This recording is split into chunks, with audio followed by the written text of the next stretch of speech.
Yes, we did it. Thank you so much. We got to 100 subscribers. Each and every one of you who tune in, appreciate your support and your continued watching my videos, and I hope you're enjoying them. Thank you so much. And to celebrate, we got to Benji, we got to 100 subscribers. I am giving away each and every one of you 100. That's way too much money. That's $10,000. I'm not doing that. Okay, we got carried away. Truly, thank you so much. And if you're not subscribed yet and you're tuning in for the first time, hit that like and subscribe button, and we'll see you next time. But today, we're going to celebrate. All right, we're not giving away $10,000 worth of hundreds to everyone, but we are going to celebrate with a really fun video that's really important. We're going to talk today about result-oriented thinking and how we can improve our thinking. And a lot of people, they really make bad investment decisions based on results, and we're not going to focus on that. We're going to focus on the difference between results-oriented thinking and process-oriented thinking, and how we can use a process to make sure we're making good choices in the long term. A lot of people will make a decision, and then they're going to look at the results of that decision and determine whether or not they made the right decision, and use that to recalibrate and change the way they make decisions in the future. The problem with that is it's irrelevant information at the time, right? We're using hindsight into making our decisions. So to real quick, as our definitions, we have results-oriented thinking. And that's what we just said, where you make a decision, you look at the result, and then you determine whether or not it was a good result, versus process-based thinking. And that's where we take the process of our known information and we make a choice, and then that's all we use. We ignore the result. We ignore the result, and we need to say, was that a good choice that I made at the time when I made the choice? When I used the knowledge that I had at the time and I made the choice, was that the proper choice to make? Now, there's a lot of reasons why we don't use the process-based thinking, but we should. So some examples, maybe the results are so consistent that the process doesn't really matter, because we know every single time I go to McDonald's and I get myself that cheeseburger and small fry, it tastes the exact same and it's delicious every time. Sure, sometimes the bun is a little dry, but you know what? Pretty much the results are so consistent that the process doesn't really matter. And so we just blend the two together, and we don't really recognize there's a difference between making a decision on what you want to eat for the night versus making sure that the results of the decisions are going to be what you want. Last time I went to McDonald's, I turned to Harper, my wife, and I said, man, this reminds me of Europe, which gives you an idea of how many times I ate at McDonald's during my study abroad back in college. Not my proudest moment, not the classiest moment, but it is what it is. Another reason why people don't necessarily focus on results versus process thinking are when the results just simply don't matter. For example, hey, I'm going to watch the Lakers and the Rockets play, and I don't care because the Jazz blew it against the Nuggets, and now I find myself cheering for the Clippers because I want to watch Kawhi win again. But the point is, tonight when I'm choosing what game to watch and I'm going to watch the Lakers versus Rockets, I don't really care who wins. So the results of that game don't matter to me. I don't care. I'm just watching it to watch basketball, and so the process and results, the results don't matter, so I'm just going to do it. And so there's not much thought there behind the process versus the results. At the end of the day, I don't care about the results, so I'm just going to watch the game. And I know that's the choice I want to make. But oftentimes, there is a difference, and the results are going to vary, even though we have to make a choice now based on limited information. For example, when you use your swamp to cast your turn 1 Thoughtseize, and then you see a hand that reveals just an island, a Serum Visions, and a Blood Moon, and a bunch of other junk, what do? Do you use the Thoughtseize to take the Serum Visions and then hope that they get mana screwed and they can never play the game and you can just run away with it? Or do you take the threat and you get rid of the Blood Moon so you can cast your cards?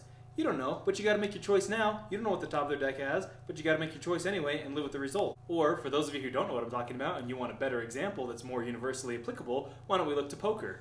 Right, we're playing Texas Hold'em, and you got pocket aces, and then you see the flop, and it reveals a third ace, and then, whatever, suited Jack King, and we'll say Jack 10. You look at it and you say, hey, I have 10% chance of losing this hand. I got a 90% chance of winning this hand. At that point, you got to make a round of bet, and you go in, you bet half of your money that you have at the table. And so you make your decision based on the cards that you know. And then the fourth card is revealed, and the fifth card is revealed, and now you're saying, hey, there's a 95% chance that I win this hand. So I'm going to put in even more. I'm going to put in 75% of everything I had. I'm going to go all in. I'm going all in. Because I'm 95% chance, I got 3 of a kind, I got 3 aces, I'm not losing this hand, I'm going to go all in. And you make that choice based on the knowledge you have.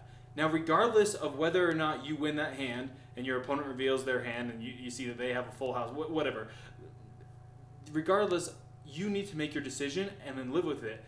And then think about that 10,000 times. And if you had that hand in that scenario 10,000 times, you know you'd make the decision to go all in every time. Even if the one time you make the choice, you end up losing the hand and you're out of the tournament, you're done. That doesn't mean you made the wrong decision just because you lost, right? Again, you make that 10,000 times and 9,500 times you're going to win, you're going to double your money. That's the mode of thinking that we got to remember. That's the whole point. Process-based thinking is that in that process, you know, hey, regardless of the results, with the information that I have right now when I have to make my decision, I know what decision I'm going to make, and I'm going to live with that decision.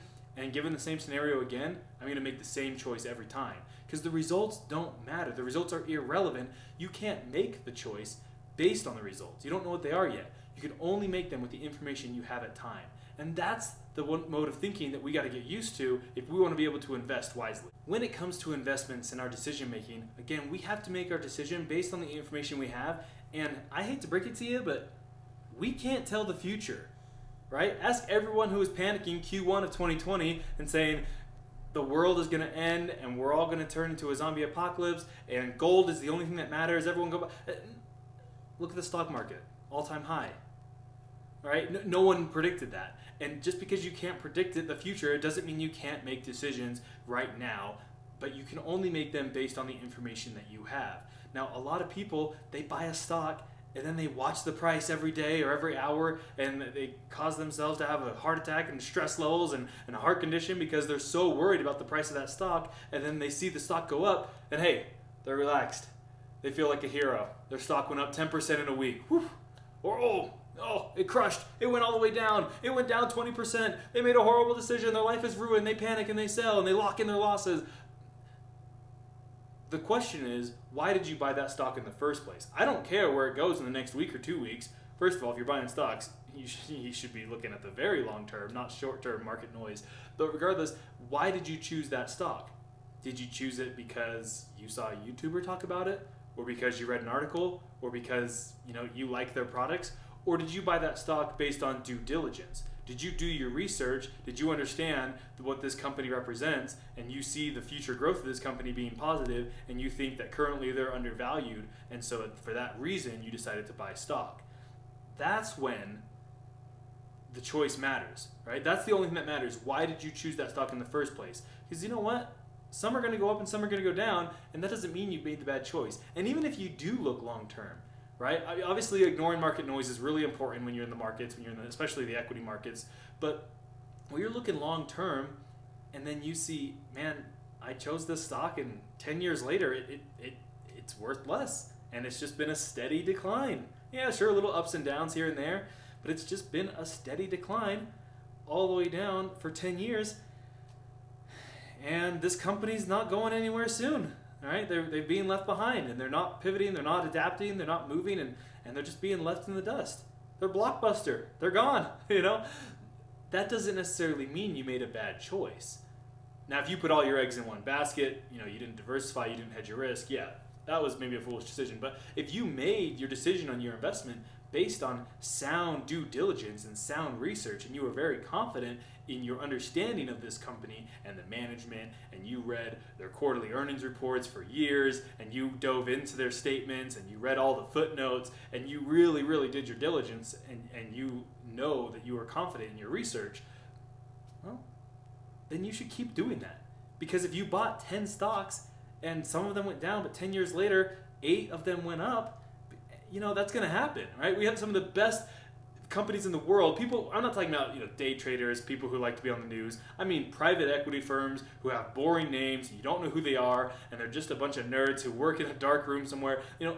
They do their diligence. They do their due diligence, and they do their research, and they still get them wrong all the time. And they're experts at this. They're some of the world's best, right? You look at hedge fund managers, and they're the world's best investors, and they still are going to get some wrong. And they know that it's inevitable, but they're going to keep making good investments anyway. They're going to keep investing, even though some of their investments go down, because they know that on average, their decision-making process is based on sound reasoning, and that process, they're confident in it. They're just going to keep doing it, even though sometimes they don't win. That's the difference between being results-based thinking and versus being process-based thinking, is that hey, I know I'm confident in the time, and I'm going to make my decisions. I'm going to keep doing this over and over again.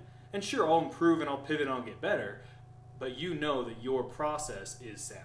How many times do we just follow the advice of people that's really based on luck, and they've had some luck and they've had some good results, but their process isn't very strong, right? I mean, we all know if we put 1,000 gorillas in a gym and they're all flipping coins, and one of them's going to flip 10 heads in a row, and that's just probability, right? We ignore the other 999 and we look at this one and we say, wow, this gorilla is a genius. This gorilla is a coin flipping machine, right? And on Wall Street, that happens, and we give someone a 7-figure bonus, and we make them a hedge fund manager, and we say, hey, take all my money, take my whole portfolio, actively manage it for me, take huge fees, and just please do this for me, and go and win again. The question is, how did they get there, right? I don't just care that someone won. Is it replicatable? Can we continue to do it again and again? And if it's a bad process, the reality is no, right? If their process is the equivalent of just flipping coins, well, sure, 1 out of every 1,000 is going to do 10 in a row. And they're going to look like a genius because they picked 10 stocks in a row and they made millions. And they said, they start out and they say, hey, look at this. I took my $5,000 portfolio and, over the course of the last few years, I picked 5 stocks and I made $250K now.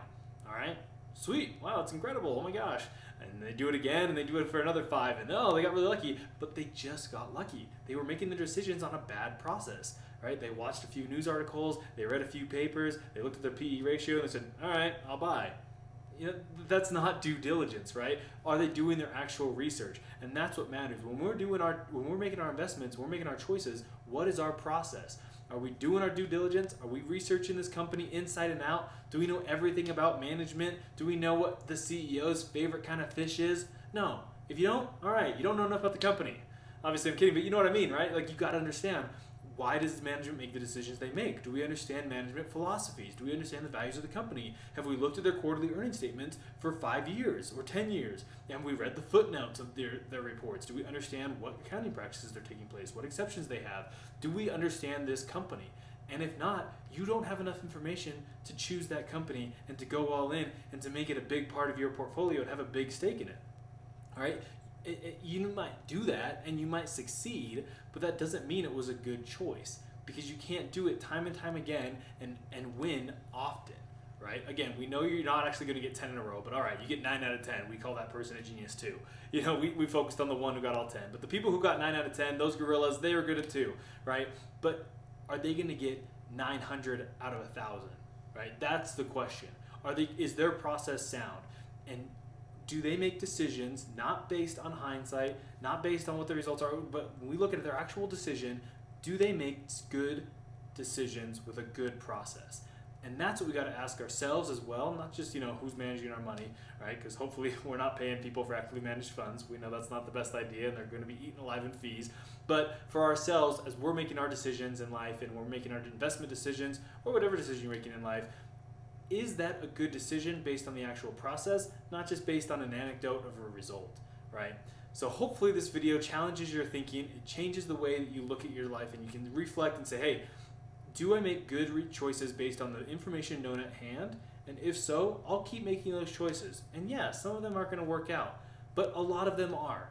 And that's what matters. So if you learned something new, hope you like and subscribe. We'll see you next time.